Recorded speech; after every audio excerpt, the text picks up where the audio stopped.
I'm a government employee. My name isn't important. All you need to worry about is what I have to say. I work at a compound known as the facility.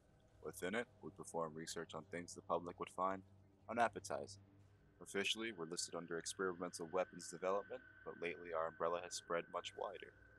Suffice to say it, there are things out there that may go bump in the night, things both legendary and mundane, that exert their influence upon us and defy explanation. My job is to interview the individuals who believe they've encountered such entities and determine the validity of their experiences. This is one such interview. The room is cramped, dimly lit, and smells vaguely of stale piss and black mold.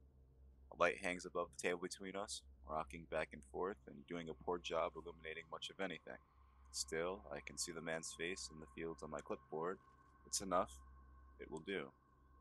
I ask the man to tell me his story, and it begins. It happened when I visited her cabin, the man says. He's 29 with a long nose and 5 o'clock shadow.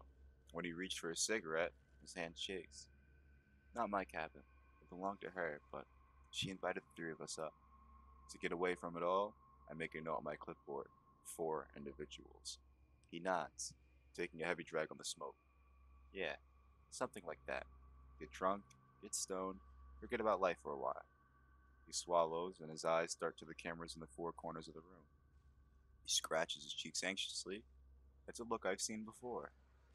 It's better if you tell me everything, I say, placing my clipboard on the desk between us. Strictly speaking, I'm not law enforcement, and I'm not here to have you arrested. Sure, he says. Another long drag, he taps a finger on the desk. We were doing mushrooms, too. At least, Steven and I were. That's fine. I check a box on my clipboard labeled intoxicated. Tell me about the event. It happened late at night. The 4 of us had been drinking in the cabin, but we all slept outside in tents. You know, less spiders to deal with. The cabin wasn't exactly lived in year round, so a lot of bugs would make their homes in it over the winter and the spring. Just to confirm, you used the mushrooms while drinking? I steady my pencil on the form on the box besides intoxicated that reads disqualified. That's a combination of inviting hallucinations. Look, it wasn't a hallucination, alright? The man seethes for a moment, clenches his hand into a fist, while making his lips a thin line. Then he takes a breath and regains his composure. Sorry, he says. Thinking about that night puts me on edge. Understandable, I say. Such reactions are to be expected after witnessing an event. Now then, if you wouldn't mind clarifying my earlier question, did you consume the mushrooms while drinking? He shakes his head. No, the mushrooms happened several hours earlier. They weren't even a factor when he trails off, his eyes gazing at the ashtray on the table between us. There's an emptiness to them, a sort of disconnect. I wonder if he's thinking of the legend I suspect that he's encountered. I wonder if he's thinking of Jagged Janice. I clear my throat. They weren't a factor when the event occurred. Yeah, they'd worn off by then. Gives me a look of disbelief.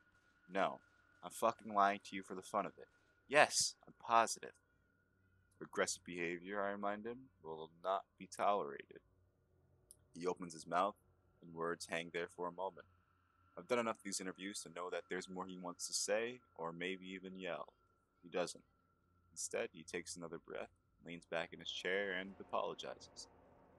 Look, he says, I know I'm gonna tell you it's gonna make me sound crazy, or high, or whatever the fuck else. I promise you, though, that it happened. And seeing as you're the only one who came to me for this interview, the least you can do is listen. I nod. Of course. Entirely reasonable. I circle the word irate on my form. What are you writing? The man asks, leaning forward. He narrows his eyes at my clipboard as I pull it away. Why won't you show me? It's against protocol. Your knowledge of my notes could influence your account. I'd prefer if such biases were avoided. Now, please continue. He licks his lips. They're chapped and cracked. Fine, he says. Like I said, we were drinking in the cabin, swapping old stories from high school. Talking about stupid pranks we used to pull, or places we'd all hang out, or shitty teachers we hated. You know, we reminisced. His fingers tap the table. Pretty soon we get really drunk, The sort of drunk where you stop goofing off and things go deeper. We start talking about our hopes and dreams, about our pasts and futures. You know, the kind of shit that sets your soul on fire. That's very poetic, I say. Are you a writer? Sometimes. As such, would you describe yourself as having an active imagination? He sighs and shakes his head. I describe myself as in the middle of speaking. Thanks. I press my pencil to the clipboard, undetermined. So, we're all drinking, he continues. And Emily gets really low all of a sudden. Like mood wise, she seems down. Emily being the woman who inherited the cabin? He nods. We ask her what's up. Not to be pushy or anything, but just like as friends, you know? I mean, fuck. We've all known each other for over 10 years at this point. We care about each other. What does she tell you? He looks down and there's a melancholy in his expression. She tells us why she never invited us out there before. I scratch a note on the form, straightening up in my chair. That reason being, her brother died there when they were kids. He drowned to death in the ocean. I frown. Doesn't match the legend. Anything else? He glares at me. Are you serious? Anything else? Yeah, that's it, asshole. Her brother died and the place reminds her of him. A sad story, but not why we're here. Check a box labeled confrontational. Please continue. It takes a few minutes to think about it. His jaw is clenched and his eyes are boring into me. Eventually, he takes another drag, breathes out a plume of smoke and speaks. Like I said, we're drinking, talking, but like all good things, it comes to an end. Emily stops first. She decides she's ready to head to bed, and that she's had enough to drink, so she heads back to her tent, and that leaves me, Steven, and Haley. Haley's passed out on the couch, and Steven and I chat for another couple of hours. But eventually, we both decide it's time to get some shut-eye too. I nod. So far, nothing mentioned warrants the facility's involvement, but I'm keeping an open mind. The police report sounded like Janice after all. According to the police report, I say, rolling my pencil in my fingers, the cabin is where the event occurred. Can you describe it for me? The layout? Sure. He scratches the back of his head and furrows his brow. His pupils dilate in focus as though recalling a memory. It's sort of T-shaped. Capital T. It's got 2 bedrooms on either side of the T, with a bathroom at the top center. Then there's a living area in front of the bathroom, and finally at the bottom of the T, it's the kitchen and front door. You said the event occurred in the washroom, correct? He takes another drag on his cigarette, burning it down to the filter. His eyes are bloodshot. Got any more of these? He asks. I reach inside my jacket and pull out a pack, then toss it to him. He eagerly flips it open, slips the smoke out, and lights it. So, the 4 of you got into your tents, and what happens next? He shrugs. I read my book. Your book? Yeah, Miss Warren. Ever read it? I shake my head. I don't care for fantasy. What happens after you read the book? Nature calls. I gotta take a shit. So I get up and head to the cabin. It's pitch black outside when I unzip my tent. I can't even see my feet on the ground. Pitch black, or had your eyes simply not adjusted? Pitch black, he says flatly. The cabin's on a tiny island off the coast of British Columbia. The only light it gets is the moon, and maybe the stars. That night it was overcast, so the moonlight came and went with the clouds. You carried a flashlight then? He shakes his head. No, just my phone. I use its light to make my way to the cabin, and once I get inside, I shut the door behind me, and I get a weird feeling. Can you describe this feeling? Like being watched. Promising. Continue. The place feels empty, lonely. It's just me, the spiders, and my phone. He pauses. The light's making shadows out of everything. The dusty fridge, the messy shelves, and the cluttered counters.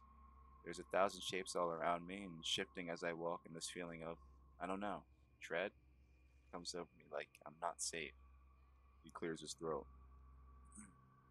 But I'm drunk enough that the feeling doesn't do much to faze me. I shake it off. I laugh a little. I came to take a shit, and some spooky shadows aren't gonna stop me, right? I guess they call it liquid courage for a reason. He laughs at his own joke. A few seconds later, though, I'm in the bathroom and locking the door behind me. his legs bouncing under the table, and it's shaking the top of it. Would you like a glass of water? I ask him, pouring him a cup. I recognize the anxious body language and the incessant licking of his lips. I've seen it before. He waves his hand dismissively. I'm alright, he says, but he reaches across and takes a sip anyway. So, I'm about to unbuckle and do my business, and I see movement. It's in the top corner of the bathroom, and one of those little toilet windows. Like the type that's clouded on the bottom for privacy, but clear on the top to let the light in? I've seen those, I say, nodding. I have one in my bathroom. Is that where the event occurred? He nods, running a hand through his dark hair. That's where I saw the smile. Jagged Janice. Describe it, please. He shakes his head. I'd, I'd rather not. Can we just discuss the event? The smile is part of the event, I remind him. It's important that we get as many details as possible, no matter how uncomfortable those memories may be. He looks down and his eyes drift out of focus. He's remembering it. The smile. It was a row of teeth, except the teeth were too big and too sharp to belong to a human, and there were just so many of them. I looked down at my notes. I read over the description of Jagged Janice as mentioned in old email chains from the early 2000s. I'd like to hear more about her teeth. He bites his lip. Her teeth? Why? The teeth are important. Describe them, please. He's uncomfortable. His voice cracks and his chest sighs, but he gives me what I want. The teeth were jagged, serrated almost. Their length was all over the place. Some barely broke her gums, others stretched down and piercing her bottom lip. His fingers move again. They're tapping on the metal table. When I see the smile, my heart starts pounding. I'm frozen there, standing in the dark bathroom with just the light from my phone. My mind's reeling, but I know whoever that smile belongs to. I don't want them seeing me. So I hold my phone to my chest and extinguish the light. Did the woman showcase an adverse reaction to the light? Janice, according to her legend, loathed light. No, or I don't know. Maybe? I can't remember small details. He's sweating now, his eyes transfixed on a cigarette burning low between his fingers. At that point, my body's just mostly adrenaline. I feel a storm of it coursing through me and screaming at me to run or to fight this bitch or do something. Anything. But I can't. I just stand there, staring at her inhuman teeth, at her horrible, twisted smile, with my phone clutched to my chest like a Christian cross. Then, the smile begins to fall away, lowering itself until it's obscured by the foggy part of the glass. In its place are two eyes. He takes a breath. They're wide, angled all wrong, and leaking black fluid. They dart around the washroom as if looking for something or somebody. I stay still, paralyzed. There's no light, save the moon framing the monster in the window, so I meld into the darkness and I pray to fucking God the creature can't see me there. I feel dribbles of piss running down my leg. I'm panicking now, completely. I'm losing control of my body.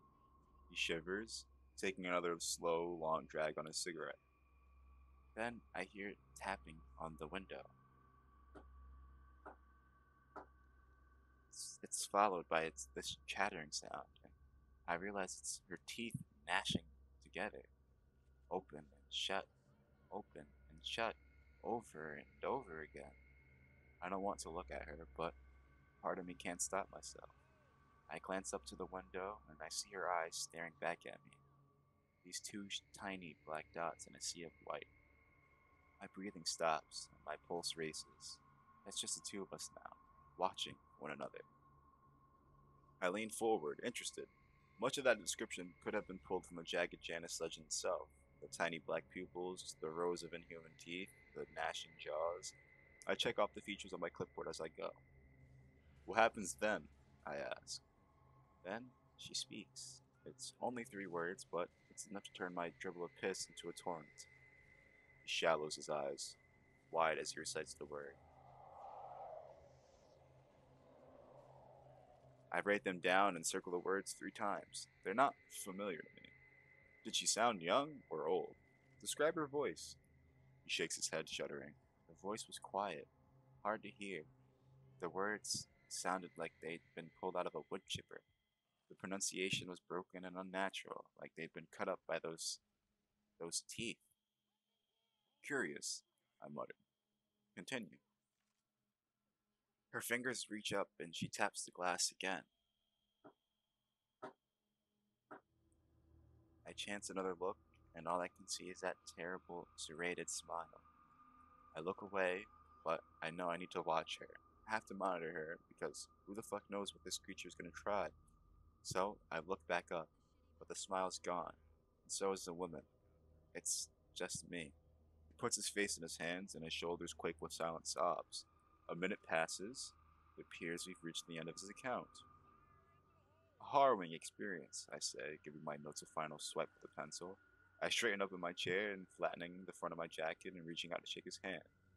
On behalf of the facility, I'd like to thank you for taking the time to share it with us. His sobs taper off and he's quiet for a moment. Then he looks up from his hands and his eyes are red and his voice is shaking. It's not over, he says. There's more. I pulled back my handshake. My apologies. Something else occurred? Yes, he says. Yes, he says. The next few hours turn into a nightmare. I settle back into my chair. Already, there's plenty of details that indicate the presence of Jagged Janice on that sleepy island, but I could always use more. The man clears his throat, and I listen intently as he resumes his account. It takes 10 minutes for me to muster the courage to crack the bathroom door. I do it gently, quietly. You can hardly hear the shitty hinges creak. That's how careful I am. I peer out of the crack, looking for the smiling woman, terrified that I'm going to see her standing in the living area waiting for me. But I don't. Nobody else is in the cabin. It's just me. So I step out across the hardwood floor. It creaks and groans with each step I take, and each time it does, my heart skips a beat, and I expect to see her jump out of the darkness. He shudders. I'm seeing that smile everywhere now, in every shadow, in every window. I want to shout and scream, and I want to call out to my friends and beg them to pull me out of this horror, but they're beyond the cabin door and they're out there at the far end of the yard. They're a world away. Just a moment, I say, placing the clipboard down. You never thought to use your phone to call for help? Weren't you listening? He says. I was on a backwater island off the coast of rural British Columbia. I didn't have spotty service. There was nothing. My phone was a fucking glorified flashlight. Thank you for clarifying. I mark on my clipboard to investigate the service signal in the area. If it turns out that there is cellular service, then it's possible he's lied about the other aspects of the count. A disappointing prospect. Continue. Our tents are in the far end of the yard, so I'm psyching myself up to book it out the front door. Got my hand on the knob, and I'm ready to fling it open and scream bloody murder. That's when I hear it. His fingers thrum the metal desk. I look at the window beside the front door, and I see a long arm, and a frayed sleeve with crooked fingers playing against the glass. They're drumming a melody, but it's discordant, strange. It's not music, but more like noise masquerading as song. He dropped his burnt cigarette into the ashtray and reaches for another. I hear her voice again. I see you, she says in this gravely guttural voice. The tapping gets faster, heavier. I pull away from the front door and fall back to the shadows of the cabin. He lights a smoke and brings it to his lip, then pauses. I see her head crane down to the windows. Her eyes gleam in the moonlight, darting around, swiveling in ways they shouldn't be able to. She's searching again, for something. For me. Maybe. I don't know. Pulls on the cigarette and coughing as he spits out a lungful of smoke. I slide the glass of water across the table towards him, and he picks it up and slams the entire thing. When he's finished, he wipes some wetness from his chin and continues. Then, she's gone. Again? I ask, mildly exasperated. There was no part of Janice's legend that indicated her vanishing. He nods. I'm alone. Time passes. Minutes? Maybe hours? He shakes his head. I just sit there in the living room, my ears and eyes straining for any sound, any movement, anything. I'm trembling and breathing in short bursts, terrified if I breathe too much or too heavily she'll hear me. I wonder how long it's been. I wonder how long until morning comes and somebody wakes up and comes to check on me or use the washroom. I think about using my phone to check the time, but the idea of its black light revealing my position terrifies me, so I don't. I leave it be and I sit there a while longer. I make several notations on my clipboard: terror, inability to move, and shadows. I circle the words with a sigh. Sleep paralysis? I looked up at him, wondering how likely it is that this whole experience may have been nothing more than a bad dream. Still, the possibility of it being true is too valuable to ignore. So then, did you wait until the morning? He laughs, another drag. Fuck no, he says. It took a while, but eventually I had enough. I got calmer, or maybe even just more desperate. I don't know. Maybe I just need to know the nightmare had an ending. I make a mark on my form indicating him, referencing the experience as a nightmare. Beside it, I scrawl the words confession, sleep paralysis. So, did you check your phone then? Yeah. He gnaws at his fingernails. A nervous response, often correlated with lying, but not necessarily. Quivering, as I pull the phone from my pocket, my finger presses the power button and my home screen comes to life. It's a stupid Sonic background and it bathes my face in a blue glow. What time was it? It was 3:34 a.m., about 2 hours from sunrise. He takes a long breath. So I put my phone back in my pocket, deciding that I can't wait another 2 hours. I need to do something now, before that woman comes back. I tell myself to make a run for it.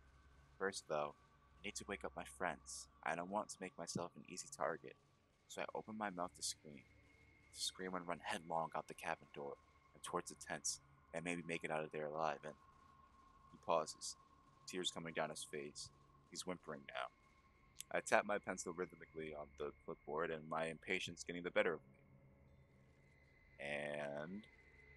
And a long hand, crooked, wraps itself around my mouth. Something pulls my head back, and I smell rot and decay, and a voice whispers in my ear. I raise an eyebrow. But you got away? He shrugs, ashing a cigarette in the glass tray.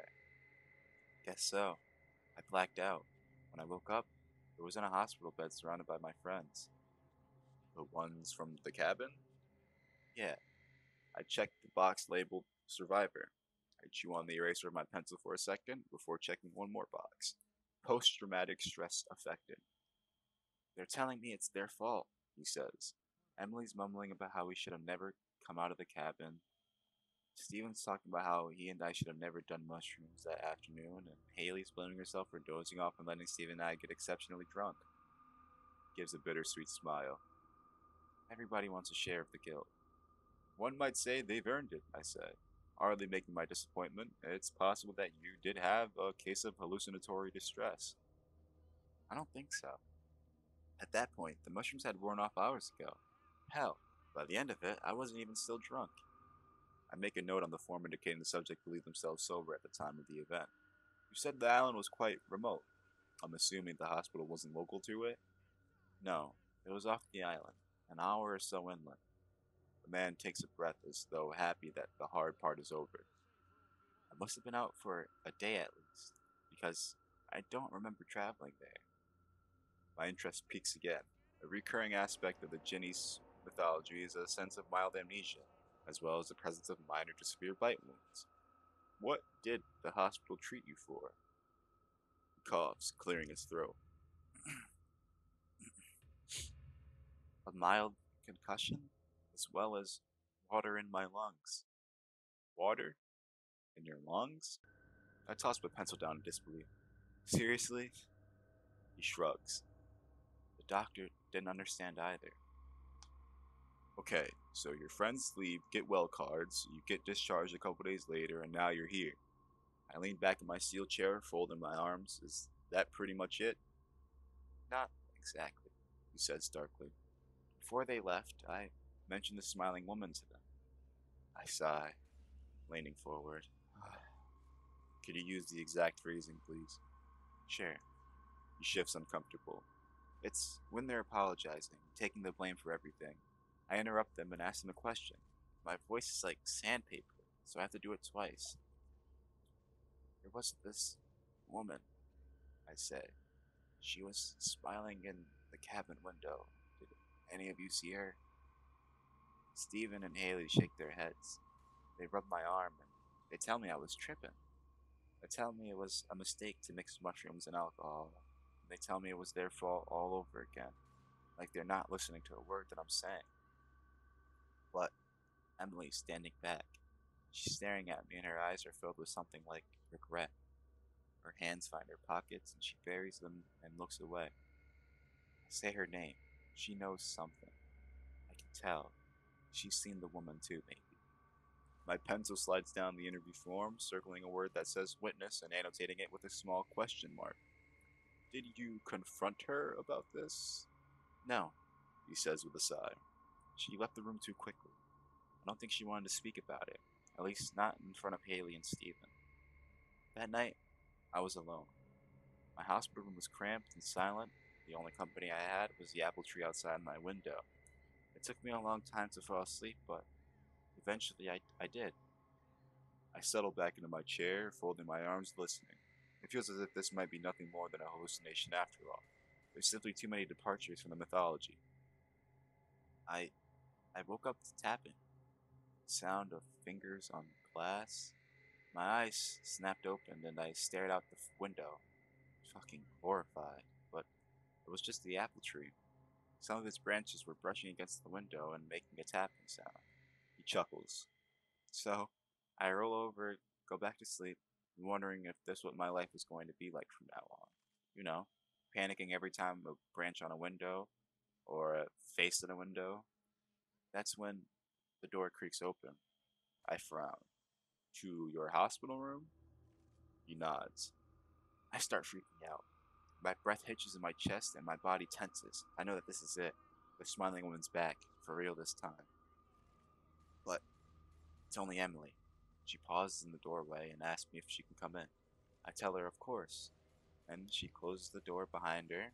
She doesn't bother turning on the lights as she draws closer. Passing through the shafts of moonlight, I see her eyes heavy with bags, her posture slouched and the wetness of tears on her cheeks. She looks exhausted, devastated. I'm sorry, she says, wiping snot on her sleeve. I'm sorry. I thought she was gone. So, I say, flipping a page on my clipboard. She knew about the woman after all. I found the spot I'd annotated witness and erased the question mark. Yeah, the man says. She said a woman attacked her brother when they were both kids.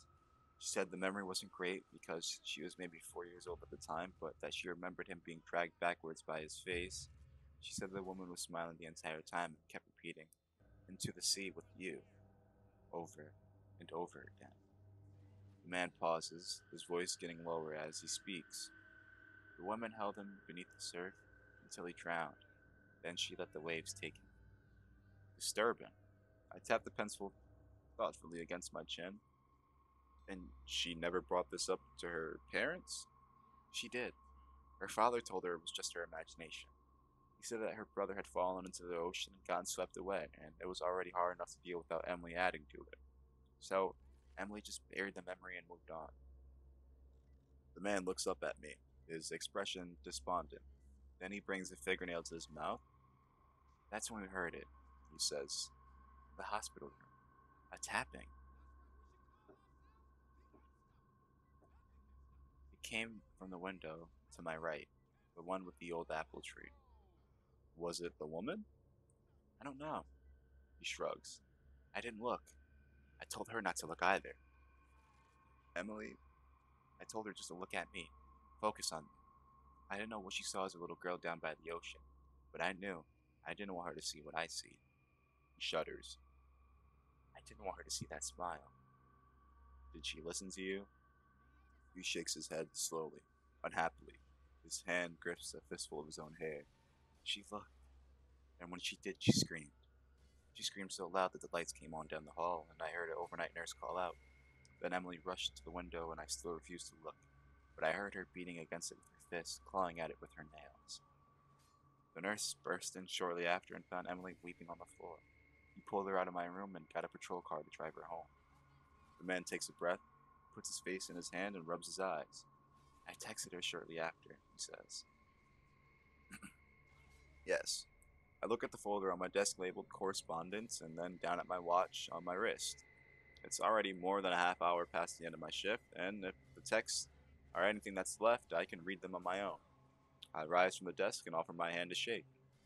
He gives it a weak squeeze, avoiding my eyes, then leaves the room with my pack of smokes. Yeah, he took my smokes, and he didn't give another word. I sigh, sitting back down in the chair. Another long day. Another dead end. I adjust my glasses and pull out the text logs. There's only one sheet with a handful of message receipts. Chance is slim, but the possibility that there's something in there about Janice entices me. The allure of having years of my personal research validated proves too much to resist. I begin to read.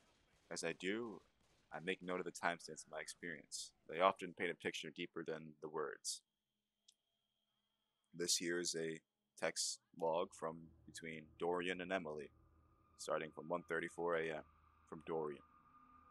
Are you okay? 2:12 a.m. Emily. Not really. 2:12 Dorian. 2:12 a.m. from Dorian. Did you see her? 2:45 a.m. from Dorian. I'm sorry. That was a stupid text. 2:45 a.m. from Emily. That's fine. 2:46 a.m. from Dorian. Guessing you don't feel like talking. 2:46 a.m. from Emily. Actually, it might be good for me. 2:47 a.m. from Dorian. Yeah, me too. 2:47 a.m. from Dorian. I never got a chance to tell you earlier. I can't imagine how horrible it must have felt. 2:47 a.m. from Dorian.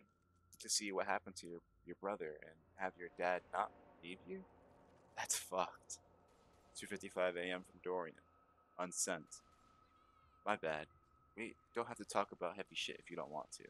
Did you finish your book on 2:55 a.m. from Emily? It's fine. We were never close anyway.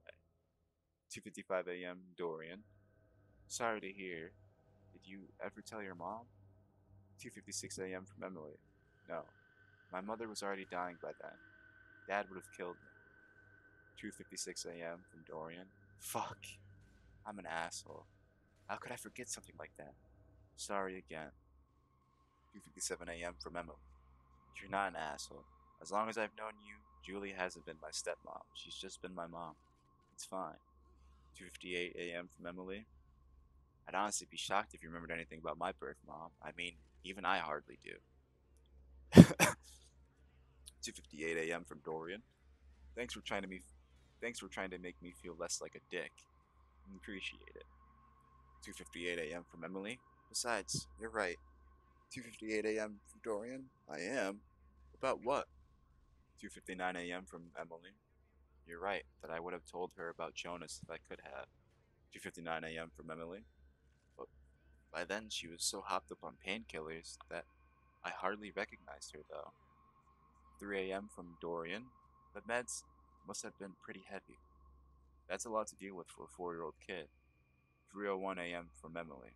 Yeah, her esophageal cancers, or her I don't, her esophageal cancer is bad. She was in a lot of pain near the end. 3:01 a.m. from Dorian. I'm sorry. That's a shitty memory to bring up. 3:03 a.m. from Emily.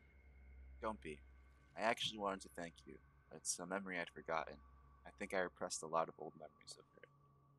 3:04 a.m. from Dorian. I can't tell if you're pissed or not. Are you sure you're okay? 3:04 a.m. from Emily. Yeah. 3:05 a.m. from Emily. Honestly, if it wasn't for you, I'd probably think I was going crazy right now. 3:05 a.m. from Dorian. What? 3:06 a.m. from Emily. I saw her too. 3:06 a.m. from Dorian. The smiling woman. 3:07 a.m. from Dorian. M. 3:12 a.m. from Dorian. Everything okay? 3:23 a.m. from Dorian. Who did you see? 3:34 a.m. from Emily. Seen my mother. I stare at the last word in stunned silence. Her mother? Could she actually have been the origin of the legend? I reach for my briefcase, unclasping the latches on the front and pulling out my laptop. I take a breath and open up the database software. Emily's easy enough to find. Her last name is plastered everywhere across social media, so I plug that in. The search function isn't the fastest, but it does the trick. It takes 30 seconds for the tiny rotating hourglass to stop spinning, and when it does, I see her. Subject: Emily Caldwell. Father: Hank Caldwell. Mother: Janice Caldwell. Deceased. Or mother: Janice Caldwell. Deceased. I swallow, my hands shaking on the keyboard. Had I finally found Jagged Janice? I pour myself a glass of water, finishing it in 2 big gulps. It does little to calm my nerves. Still, it's one of the puzzle pieces solved, but really it doesn't do much, it just creates more questions. It doesn't explain several aspects of the man's story. The water in the lungs, the vanishing. Certain pieces don't add up, at least not when compared against the original legend. I hear a knock on the door. 3 sharp raps with a knuckle. I get up to answer it, thinking maybe the man's forgotten his phone or wants to give me back my pack of smokes. When I open it, though, there's nobody. I raise an eyebrow and head back to my laptop. I need to discover the source for these changes. These departures from the Jagged Janice mythology. This time I bring up my web browser and navigate to one of my preferred resources on urban legends. The website's a bit corny, but it's proven accurate and its community aspect has been invaluable in my research. After some scrolling, I bring up the Jagged Janice article. People have left anecdotal encounters beneath the main text, and sometimes they do. Usually they're all bullshit, and it's simple enough to tell at a glance, but sometimes one of them catches my eye.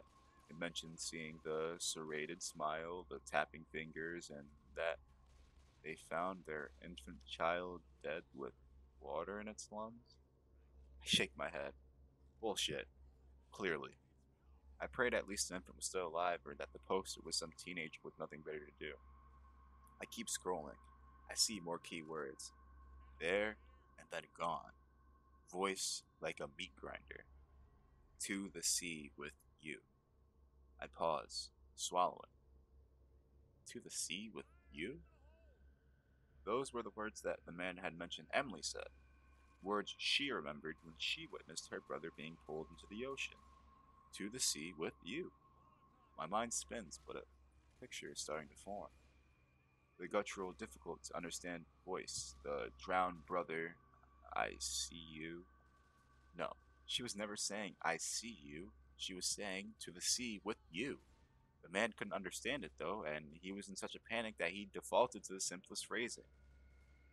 My heart races. I reach for my phone to make a call to tell my boss what I found. It wasn't long ago that the facility had an incident with a man with a red notepad, one in which we learned the core principle of all legends, and one which cost many people their lives. That legends evolve. The Jagged Janice legend had evolved, then we need to allocate additional resources to locating it and neutralizing it.